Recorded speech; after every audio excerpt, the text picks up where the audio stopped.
अस्सलामुअलैकुम नाजरीन, प्रोग्राम दिन भर में खुश आमदीद। मैं हूँ आपकी मेज़बान माहम ज़ाहिर और मैं हूँ इमरान सनाउल्लाह। नाजरीन, प्रोग्राम के आगाज़ में सबसे पहले बात करेंगे हुक्मरान इत्तेहाद और अपोजिशन मुज़ाकरात की।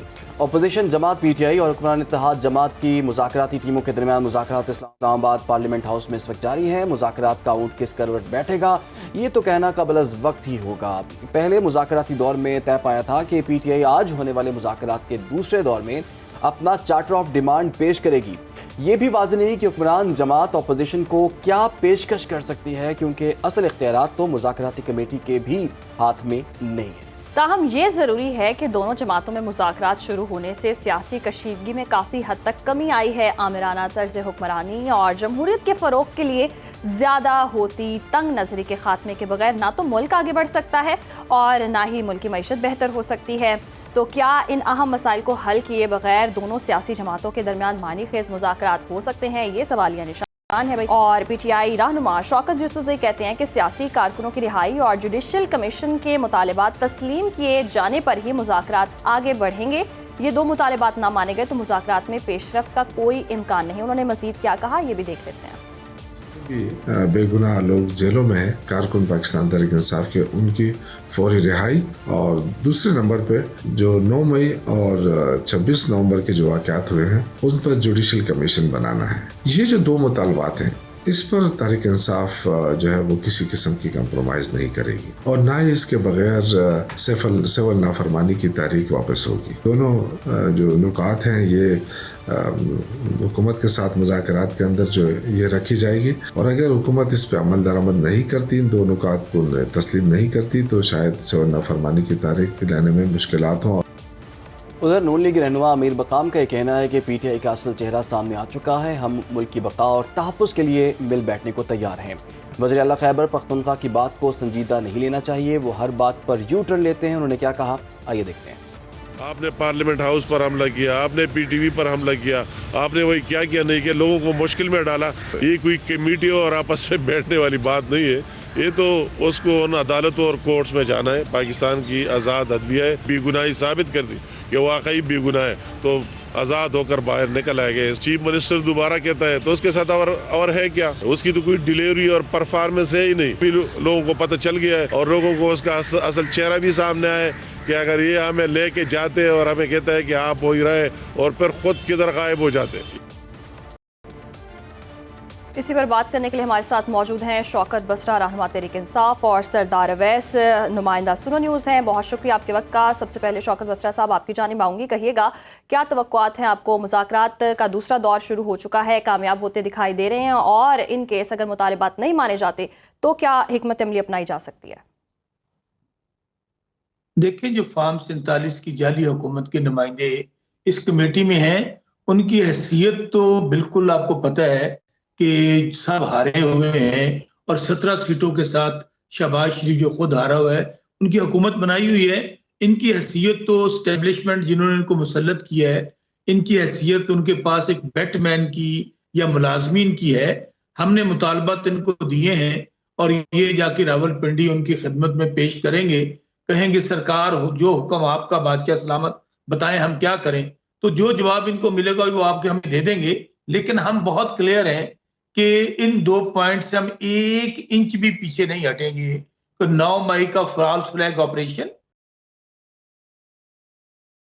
जो शोहदा चौक इस्लामाबाद में हुआ, सुप्रीम कोर्ट के 3 सीनियर जजेस की सरबराही में जुडिशल कमीशन और इमरान खान साहब समेत जितने सियासी कारकुनान हैं उनको रिहा किया जाए, और 31 जनवरी तक इनके पास टाइम है। अगर ये दोनों काम कर लेंगे तो हमारे मुज़ाकरात इनके साथ चलेंगे, वरना मुज़ाकरात आपको पता है। शौकत बसरा साहब, आप कह रहे हैं ये जाली हुकूमत के नुमाइंदे हैं, फॉर्म 47 वाले लोग हैं, तो फिर आप लोग इनके साथ क्यों बैठ रहे हैं, फिर मुज़ाकरात क्यों कर रहे हैं? अगर आप इनके साथ बैठ रहे हैं तो इसका मतलब तो ये है ना कि आपने इनको तस्लीम कर लिया है। नहीं, इनको तस्लीम हमने इसलिए किया है कि ये जिन लोगों ने इनको मुसल्लत किया है एस्टेब्लिशमेंट ने, ये उनके नुमाइंदे हैं, और हमें पता है जब हम इनसे बात करेंगे तो ये जाके सारे वो जो गुफ्तगू होगी, जो हमारी डिमांड्स होंगी, ये एस्टेब्लिशमेंट के सामने ही रखेंगे। आप देख लीजिए राना जो इनके सनाउल्लाह वो क्या कहते हैं, वो कहते हैं जी जितने मुज़ाकरात होंगे हम एस्टेब्लिशमेंट को ऑन बोर्ड रखेंगे और उनको बताएंगे। यानी कि आप ये कह रहे हैं कि आपके दो मुतालिबात हैं, उससे आप लोग पीछे नहीं हटेंगे और 30 जनवरी तक का जो वक्त है उस तक देखना होगा कि मुज़ाकरात क्या रुख इख्तियार करते हैं। सरदार अवैस हमारे नुमाइंदे भी हमारे साथ मौजूद हैं। सरदार अवैस, बताइएगा अब ये जो इजलास इस वक्त चल रहा है उसमें क्या अपडेट सामने आई है और क्या PTI की जानिब से वो चार्टर ऑफ डिमांड पेश कर दिया गया है?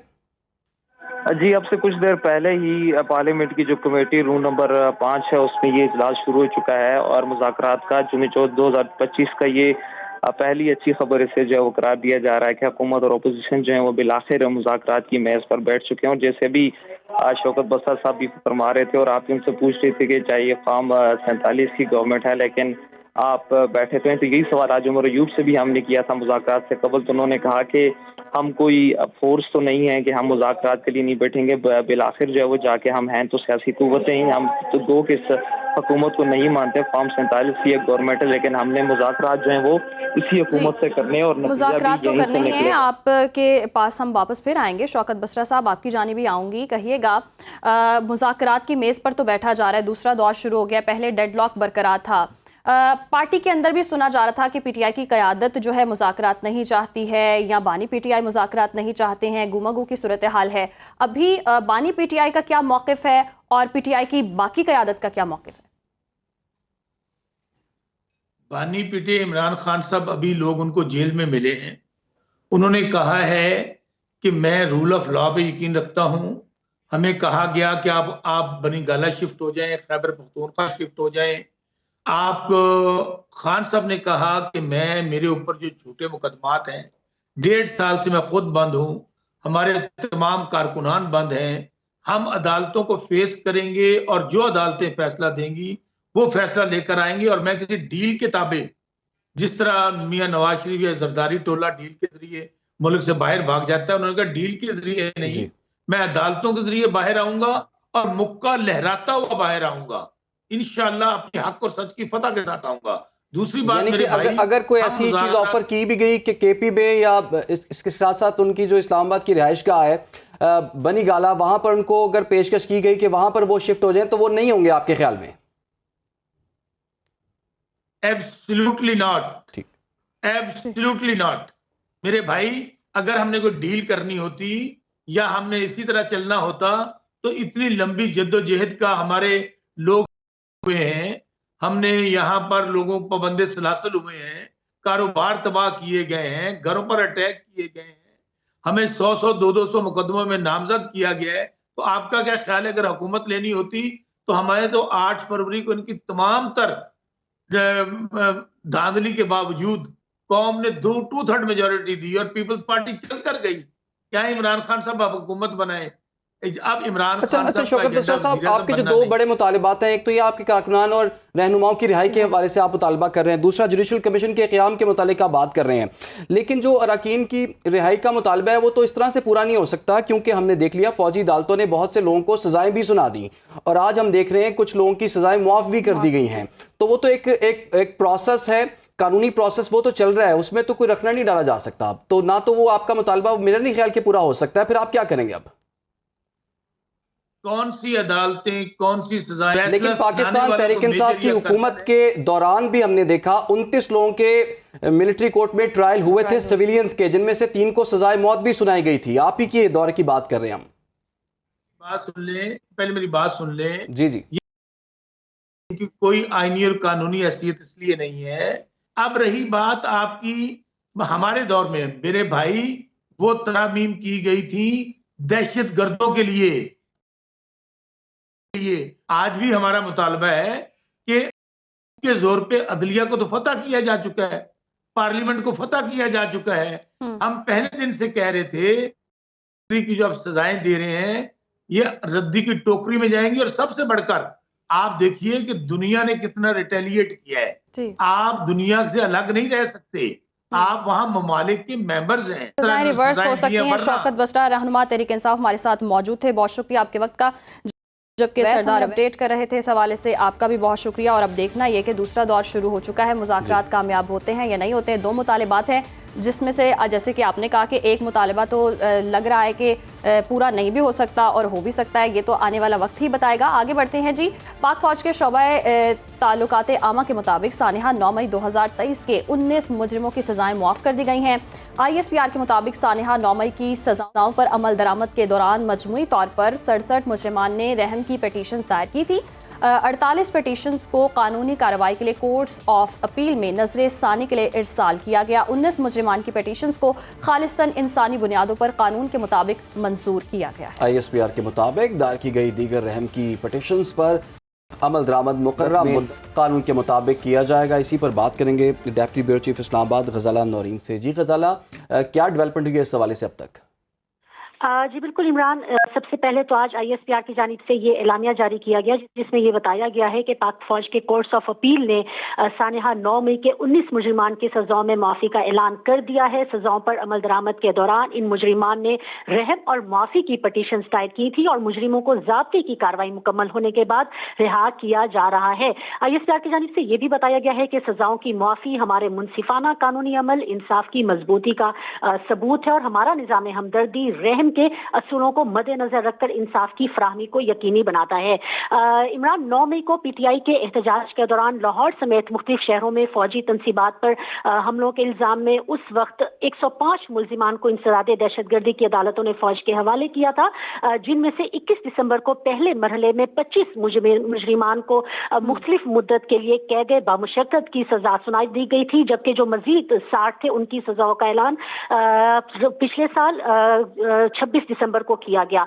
इसी तरह से 2024 अप्रैल में सुप्रीम कोर्ट में जमा करवाई गई रिपोर्ट में पाकिस्तान के अटॉर्नी जनरल मंसूर अवान ने अदालत को बताया था कि 9 मई के मुकदमात में 20 मुल्जिमान को फौजी अदालतों ने एक बरस कैद बामुशक्कत की सजा सुनाई है, लेकिन उन्हें पाक फौज के सरबराह की जानिब से माफी दिए जाने के बाद सजा का बड़ा हिस्सा मुकम्मल करने पर रिहा कर दिया गया था। ये हुआ था गुज़िश्ता साल अप्रैल में। फिर उसके बाद सुप्रीम कोर्ट की रोशनी में गुज़िश्ता साल दिसंबर में 26 दिसंबर को मजीद सजाओं का ऐलान किया गया और 2 से 10 साल के दरमियान के वक्फे के अरसे के लिए सजाएं दी गई थी। तकरीबन कोई 85 ऐसे मुजरिमान थे। ताहम फौजी अदालतों से सजाओं के बाद उन्हें 3 तरह से चैलेंज किया जा सकता है। सबसे पहले आर्मी चीफ के पास अपील की जाती है और उनके पास अख्तियार होता है कि वो रहम या फैसले में सजा खत्म कर दें। और फिर आज यही हमने देखा कि ISPR की जानिब से ये बाकायदा ऐलान किया गया कि रहम की बुनियाद पर और निज़ाम हमदर्दी की बुनियाद पर पाक फौज के कोर्ट्स ऑफ अपील ने सानिहा 9 मई के 19 मुजरिमान की सजाओं में माफी का ऐलान कर दिया है। मजमूई तौर पर 67 मुजरिमान ऐसे हैं जिन्होंने रहम के लिए पटिशंस दायर की हैं और 48 पटिशंस को कानूनी कार्रवाई के लिए कोर्ट्स ऑफ अपील में के लिए इरसाल भी बहुत शुक्रिया आपका। गजाला नौरीन हमें आगाह करी थी, जैसे कि वो बता रही थी कि 19 जो मुजरिमान हैं उनकी सजाओं में माफ़ी का ऐलान भी कर दिया गया है। बाकी का जो है वो प्रोसेस चल रहा है, उसको कानूनी और आईनी तौर पर उसको भी ट्रीट किया जाएगा। आगे बढ़ लेते हैं जी। एक और अहम मामला है, मुल्क की मईशत की बेहतरी का मिशन लिए वज़ीर आज़म शहबाज शरीफ की ज़ेर सदारत खुसूसी सरमायाकारी सहूलत काउंसिल की एपेक्स कमेटी का 11वां इजलास जारी है। इजलास में army chief general Asim Munir, चारों सूबों के वज़ीर आला, आला अस्करी, फौजी और सिविल क़यादत भी शरीक है। आज होने वाले इजलास में एग्जीक्यूटिव कमेटी के फैसलों की तौसीक भी होगी। इजलास में खुसूसी सरमायाकारी सहूलत काउंसिल की कारकर्दगी रिपोर्ट भी पेश की जाए। जी बिल्कुल। जबकि SIFC के तहत होने वाली तरक्की, सरमायाकारी और तेलो गैस के नए ज़खायर के बारे में भी ब्रीफिंग दी जाएगी। एजेंडे में दोस्त ममालिक की पाकिस्तान में सरमायाकारी और सहूलियात के बारे में भी बताया जाएगा। दौरान इजलास अहम फैसले भी मुतवक्के हैं। वज़ीर आज़म शहबाज शरीफ का कहना है हमारी हुकूमत के 9.5 माह के दौरान में महंगाई 6.5 साल की तारीख में कम तरीन सतह पर आ गई। उन्होंने मज़ीद क्या कहा ये भी देख लेते हैं। 2024 में आपने मिलकर खलूस के साथ और मेहनत के साथ पाकिस्तान की जो मैक्रो इकनॉमिक जो इंडिकेटर्स हैं उनको अल्लाह ताला के बेपाया फजल करम से बेहतर किया है। इंशाअल्लाह ये साल पाकिस्तान की जो माशी तरक्की है, जो ग्रोथ है, ये इंशाअल्लाह उसकी नवीद है। आज पाकिस्तान में जो इन्फ्लेशन है वो 2018 के बाद वो 4.1% पे CPI है। पाकिस्तान की जो बैरूनी तरसीलात हैं उनमें पिछले 5 माह में पिछले साल के मुकाबले में 34% इजाफा हुआ। इसी तरीके से हमारी एक्सपोर्ट्स में इम्प्रूवमेंट हुई है। हमारे फॉरेन एक्सचेंज रिजर्व्स $4 बिलियन से $12.5 बिलियन पे पहुंच गए हैं। इसी पर बात करने के लिए हमारे साथ मौजूद हैं ब्यूरो चीफ इस्लामाबाद कामरान खान साहब। बहुत शुक्रिया आपके वक्त का। कहिएगा इजलास का क्या एजेंडा है, क्या अहम फैसले मुतवक्के हैं और कितनी अहम गुफ्तगू होने जा रही है इस इजलास में? जी शुक्रिया। ये जो स्पेशल इन्वेस्टमेंट फैसिलिटेशन कौंसिल है उसकी एपेक्स कमेटी का ये इजलास है, जिसकी की सदारत जो है वज़ीर आज़म पाकिस्तान मोहम्मद शहबाज शरीफ कर रहे हैं। और इसमें जितने भी हमारी जो अस्करी क़यादत है वो शरीक होती है और चारों सूबों के वज़राए आला बशमूल उसमें गिलगित बल्तिस्तान के वज़ीर आला जो हैं वो भी शामिल होते हैं और आज़ाद कश्मीर के वज़ीर आज़म जो हैं वो भी इस एपेक्स कमेटी के इजलास में शरीक होते हैं। तो आज ये तमाम शुरा जो हैं वो उनकी ये इसमें मौजूद हैं और इसमें जो फैसले किए गए उसमें वज़ीर आज़म ने खुद बताया कि जो एक उनकी हुकूमत आने के बाद जो उन्होंने पूरा एक राउंड अप दिया है उसके मुताबिक ये है कि जो माशी अशारिये हैं वो बेहतर हो रहे हैं। जो इन्फ्लेशन रेट है, महंगाई की जो शरह है वो 38% थी जो कि अब कम होकर 4.1% पर आ गई है। इसी तरीके से जो तरसीलात ज़र है उसमें 34% इजाफा हुआ और ख़ास तौर पर उन्होंने बताया कि जो फॉरेन एक्सचेंज रिजर्व्स हैं यानी जो ज़र मुबादला के ज़खायर हैं ये 200 गुना बढ़े हैं। ये 4 अरब डॉलर थे जो कि इस वक्त 12 अरब डॉलर की सतह पर पहुंच चुके हैं। वज़ीर आज़म ने यह भी बताया कि हम इस इजलास में बहुत से अहम फैसले करेंगे जिसमें सऊदी अरब जो सेंट्रल एशियन स्टेट्स हैं उनके साथ और खलीजी ममालिक के साथ बहुत सारे ऐसे इन्वेस्टमेंट के मंसूबे हैं जिनके लिए कि न सिर्फ ये कि मंजूरी दी जाएगी और उनके ऊपर जो मंसूबे पहले जिनके मेमोरेंडम ऑफ अंडरस्टैंडिंग साइन हो चुके हैं उसके ऊपर जो है वो फर्दर उनकी प्रोग्रेस को भी देखा जाएगा। इस बिना पर उनका यह कहना है कि चूंकि इन इन्वेस्टमेंट के साथ हमारी जो बरामदात हैं उसमें भी इजाफा हुआ है और उसी बरामदात की वजह से जो ज़र मुबादला है वो भी बहुत ज्यादा उसके ज़खायर में इजाफा हुआ है। तो हम ये कह सकते हैं कि इसका जो इफेक्ट है वो एक आम आदमी तक भी पहुंचेगा। और उन्होंने कहा है कि 2025 जो नया साल जिसमें हम दाखिल हो चुके हैं ये साल जो है ये माशी एतबार से हुकूमत के लिए भी, रियासत के लिए भी और आवाम के लिए भी ये जो है खुशखबरी का साल होगा। तो इसमें जो ओवरऑल एक व्यू है माइशत का, नेशनल इकोनॉमी का, उसका जायजा लिया गया और उन जो आदाद शुमार थे उसकी बुनियाद पर यह कहा गया है, इस अज़म का भी अदा किया गया है कि 2025 में जो मैक्रो इकोनॉमिक्स है उसको खास तौर पर मजबूत बनाया जाएगा क्योंकि एक मजबूत मैशियत जो है वो किसी मुल्क की वही अब आम आवाम के लिए भी सूदमंद साबित होती है और उसके सम्राट जब पहुंचते हैं तो फिर महंगाई भी कम होती है। इकोनॉमिकली पाकिस्तान इस वक्त ग्रो कर रहा है और ख़ास तौर पर जो मुआशी इशारियों की आपने बात की है, जो इकोनॉमिक इंडिकेटर्स की जो आपने बात की है, उस हवाले से भी हम देख रहे हैं कि काफ़ी बेहतरी हमें देखने को मिल रही है। प्रोग्राम में यहाँ वक्त हुआ है ब्रेक का, आप हमारे साथ रहिए। प्रोग्राम में एक मरतबा फिर से आपको खुश आमदीद कहते हैं। पाकिस्तानी शाहीन जनूबी अफ्रीकन प्रोटीज के खिलाफ दूसरे टेस्ट मैच के लिए कल मैदान में उतरेंगे। शाहीनों ने गुज़श्ता रोज़ स्टेडियम में प्रैक्टिस करके भरपूर दिन गुजारा। शाहीनों ने बॉलिंग, बैटिंग और फील्डिंग की भरपूर मशक की। कप्तान सलमान अली आगा का कहना है कि टेस्ट मैच जीतकर जनूबी अफ्रीका के साथ टेस्ट सीरीज़ को बराबर करेंगे। प्रोटीज को शाहीनों पर टेस्ट मैचेस की सीरीज में 1-0 की बढ़तरी हासिल है। जी बिल्कुल। इंटरनेशनल क्रिकेट काउंसिल की नई टेस्ट रैंकिंग के मुताबिक साउथ शकील टेस्ट रैंकिंग में 3 दर्जा तरक्की के बाद 6ठे नंबर पर आ गए हैं, जो उनके करियर की बेहतरीन पोजीशन है। जबकि टेस्ट फॉर्मेट की नई रैंकिंग में स्टार बल्लेबाज बाबर आजम तनज़्ज़ुली के बाद 17वें नंबर पर चले गए हैं।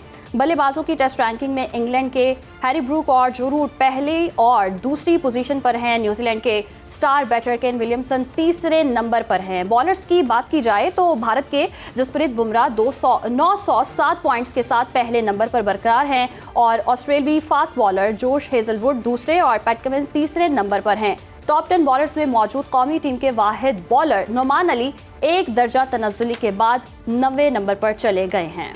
इसी तमाम तर मामले पर बात करने के लिए इस वक्त हमारे साथ मौजूद हैं स्पोर्ट्स तजियाकार इरफान ज़हीर। इरफान, आप बताइएगा, ये जो अभी पहला टेस्ट तो हम नहीं जीत सके, अब दूसरा टेस्ट कल होने जा रहा है, आप समझते हैं कि पाकिस्तानी टीम में कुछ तब्दीलियां होनी चाहिए?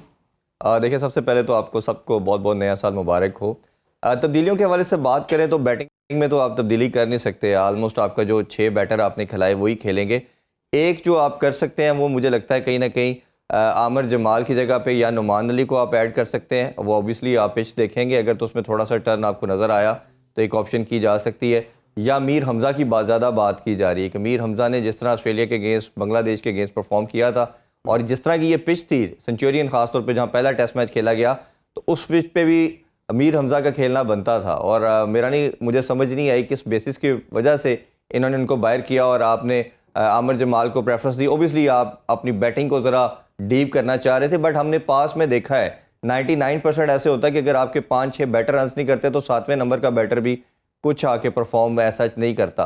तो शायद हम बैटिंग को ज़रा डीप करना चाह रहे थे, बट हमने अगर मैच में बैटिंग में जिस तरह का भी परफॉर्म किया, कहीं कहीं लगता है हमें एक्स्ट्रा स्पेस की वजह से हम ये मैच हारे हैं। या एक स्पिनर अगर पाकिस्तानी टीम में होता तो टेल ने दोनों इनिंग्स के अंदर आप देखें, पहले इनिंग्स में भी हमने 8 आउट करके समहाउ 85 रन की पार्टनरशिप करवा दी। इसी तरह सेकंड इनिंग्स के अंदर भी 99 पे 8 आउट करने के बावजूद हमने लास्ट जो विकेट थी, सेकंड लास्ट विकेट थी, उसमें हमने ऑलमोस्ट 50 रन की पार्टनरशिप करवा दी। तो हमेशा हम आखिर में जाके फंस रहे हैं और यही हमारे साथ, अगर बांग्लादेश की सीरीज़ की बात करें उसमें 26 पे हमने 6 आउट कर दिए थे, 2-250 की पार्टनरशिप करवा दी। ऑस्ट्रेलिया में भी समहाउ ऐसे ही हुआ। तो ये एक हमारे लिए टेस्ट मैचेस के अंदर बड़ा एक प्रॉब्लमेटिक पार्ट बनता जा रहा है कि हम टॉप ऑर्डर को आउट कर लेते हैं, टेल हमसे आउट नहीं हो रही।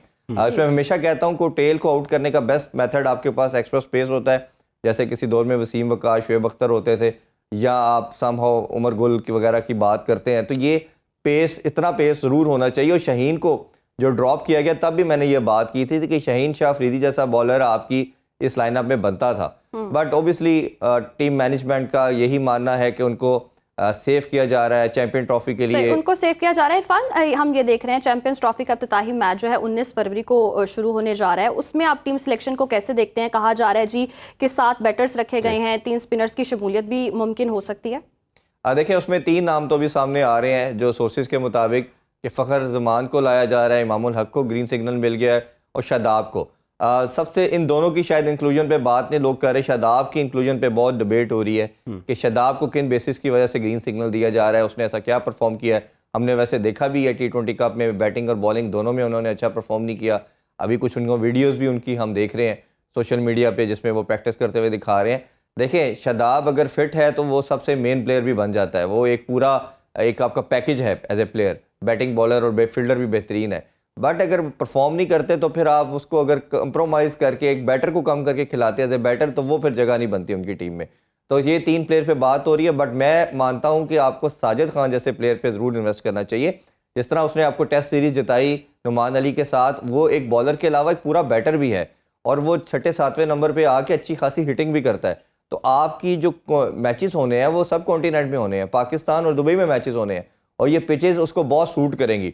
आप एज ए स्पिनर, आपको 3 पेसर और 2 स्पिनर के साथ आपका कॉम्बिनेशन बनेगा, या आप सुफियान मुकीम और साथ फैसल अकरम में से किसी एक को पिक करेंगे, और साथ आपको मेरा मानना यह है कि आप साजिद खान को कर सकते हैं। बट अभी तक की न्यूज़ यही आ रही है कि साजिद खान को शायद कंसीडर कम किया जा रहा है। इतला तो यही है कि 3 स्पिनर्स के साथ हम जाएंगे, तो आप समझते हैं कि 3 की जगह 2 स्पिनर्स होने चाहिए? नहीं इमरान, 3 स्पिनर की बात ज़रूर सुनने में आ रही है, बट मेरा नहीं ख्याल। पाकिस्तान की अगर आप बॉलिंग का कम्बिनेशन देखें वो पूरा डिस्टर्ब हो जाता है, क्योंकि 3 पेसर आपके खेलते हैं, चाहे किसी भी आप दुनिया की पिच पे खेलें।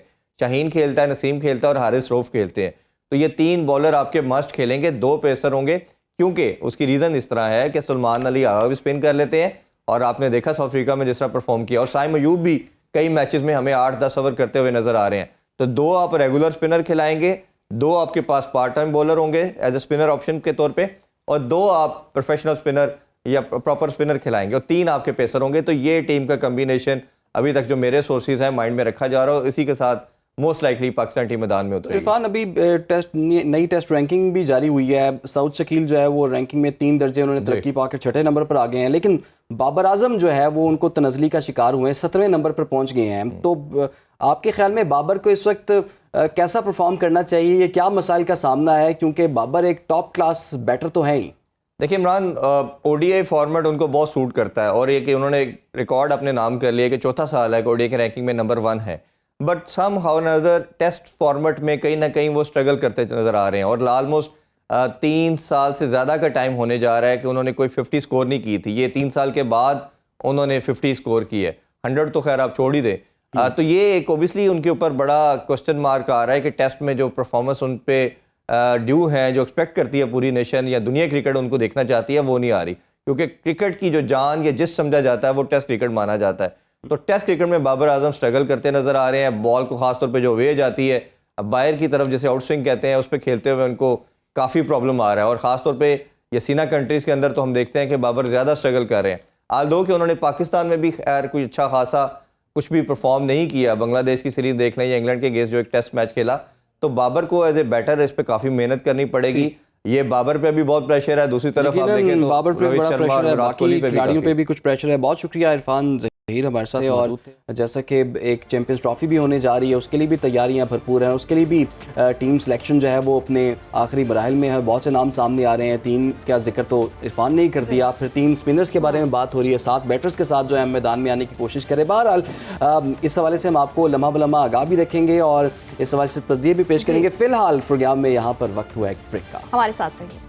वेलकम बैक नाज़रीन। प्रोग्राम में आगे बढ़ेंगे, आपको बताएंगे गुजरांवाला डिवीजन के जिला हाफिजाबाद में 10 अरब रुपए की लागत से शुरू होने वाला DHQ अस्पताल की तामीर का मंसूबा 2 साल बाद भी मुकम्मल ना हो सका। ताहाल अस्पताल की इमारत ढांचे की शक्ल में भी तब्दील ना हो सकी। हाफिजाबाद जिला की आवाम को सेहत की सहूलियात का शदीद फुकदान है और इलाज मुआवजे के लिए दूर दराज का सफ़र करने पर वो लोग मजबूर हैं। मरीजों की मुश्किलात क्या हैं, ये जानेंगे अपने नुमाइंदे शहबाज कुल से। जी शहबाज, लोगों को किन मुश्किलात का सामना यहाँ पर?